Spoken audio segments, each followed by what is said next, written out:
Hi, this is Candice Betty, lead chemist at Organic Radiance Skincare. This is video one of a series of videos that I'm going to be doing about my favorite non-toxic makeup products. This is something I get asked about all the time, and I'm finally putting together a video for you guys. So today I'm going to cover three things before we get into brands.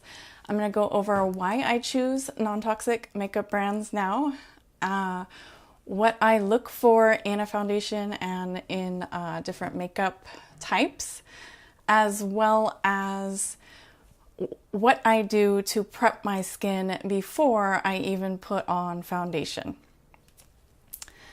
So I am guilty of not always using non-toxic makeup brands until probably just a couple of years ago. And I am still sorting through ones that I like and don't like. I made the switch to organic skincare and clean eating maybe about 6 or 7 years ago. And I really felt a huge difference with changing my eating habits and using non-toxic skincare products. I struggled with rosacea for many years.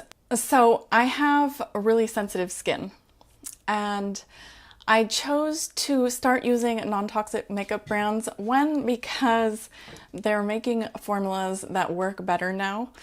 And I started thinking of it like, well, if I changed my eating and I changed my skincare over to non-toxic and organic brands, why would I still use makeup that has the same types of chemicals and preservatives in it? Doesn't really make sense. The way I see it now is if I'm going to use organic skincare and eat clean, I want to build on that foundation of clean eating and clean skincare with my makeup. If I went to the gym and worked out for 2 or 3 hours, I did a really strong cardio session, and then I went home and ate junk food, it's really negating the effects of my workout, and it's really not going to give me the same results as if I had both of those things aligned. So that's why I started searching for different makeup brands that were organic or non-toxic. There's kind of a range of things. The organic brands are oftentimes more expensive, and I can understand that coming from formulating skincare with organic ingredients. The organic ingredients are more expensive. So the organic brands tend to run higher than, say, the other end of the spectrum, which is non-toxic. So they're not using preservatives, parabens, things like that, that are going to show up on a toxicity scale. So what I look for in a foundation is kind of unique. Like I said, I have rosacea, and I cannot use any makeup or skincare products with SPF in it. It makes my eyes red and start burning, and I'm just sensitive to the chemical sunscreens. So I always look for a foundation without any sun protection factor. I'm looking for either a matte or a satin finish. I live in Southern California, and it is hot most of the year, so I need something that I can sweat in and that doesn't melt after a long day's work. I am also looking for the ingredients. I always read ingredient lists, and I'm looking for no toxic chemicals. So I'm looking for no carcinogens, no ingredients that are going to cause allergies or immunogenicity. And I'm certainly not looking for any ingredients that contain reproductive or developmental toxicity. And something that can help you determine if your products have that in them is if you go onto EWG, Environmental Working Group, they have a database of ingredients that are rated for toxicity on those 3 levels. There is an app, I think it's powered by Skin Deep, and you can actually scan barcodes on your products and see, now they don't have every single product on the planet, obviously, but they do have a good selection of the more popular brands. You can scan them and it will read out each ingredient and how it's rated on those 3 scales. The toxicity scales, the carcinogen, reproductive, and allergenic scales. So those are the types of things that I am out searching for, and if one of those things is not qualified, I'll automatically disqualify the makeups. So I narrow my range that way. And then I also wanted to talk to you today about how I prep my skin before I even consider putting on any makeup or even any primer. So taking care of your skin is the most important thing to having your makeup look good.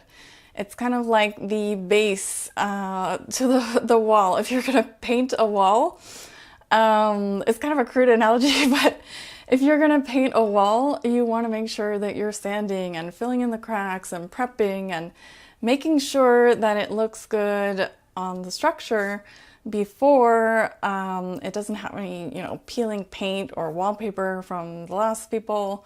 And you just want to make sure that everything is nice and smooth. And exfoliation, gentle exfoliation, especially for people who have sensitive skin like myself, gentle exfoliation on a daily basis is super key to making your makeup look really good.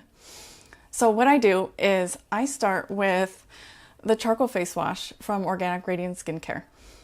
The charcoal helps to purify my pores and to gently exfoliate while I'm washing. And then I use the clarifying toner with fruit acids, and that helps loosen up the dead skin cells that are kind of on the surface of my skin. That's gonna make that kind of cakiness with the foundation. So I'm using that with a cotton pad and gently exfoliating my face every day. So I don't have to wait for the weekend to do a harsh scrub that I'm gonna turn red doing. I'm actually doing a gentle chemical exfoliation every single day. And this is so gentle that it's really not gonna sensitize my skin to sunlight, so I don't have to worry about that. Next, during the day, and particularly in summer, I like to use a serum underneath my foundation. And I use the Ultimate Cocktail Facial Serum from Organic Radiance. This helps to protect my skin from free radicals that I'll encounter during the day.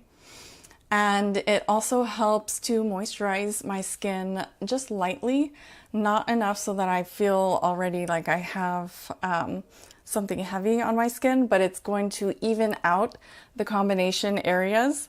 I get pretty oily in here, and then I'm always dry around here.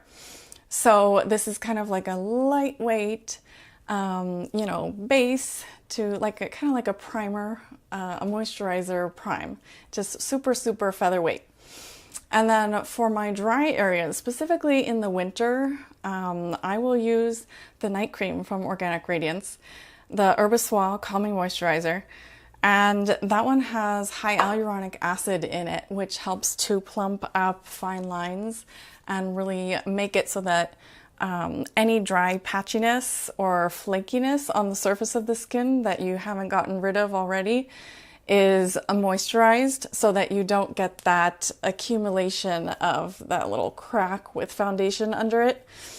Same thing, if you have uneven plaster when you're painting and you're gonna put like a real thin paint coat, it's gonna kind of glob up on the cracks, and that's definitely what we want to avoid. So always make sure that your dry areas and around your eyes are really, really super moisturized and feeling smooth before we even consider putting primer on. The skincare part is something that takes a little bit longer, if you're trying to rush out the door, but preparing the foundation for your foundation is really important to making it look really nice and smooth, to go on smooth and to stay on long as well. So I would really appreciate it if you would subscribe to my channel and watch the rest of the videos in this series. Thanks for watching, and I look forward to seeing you in the next video.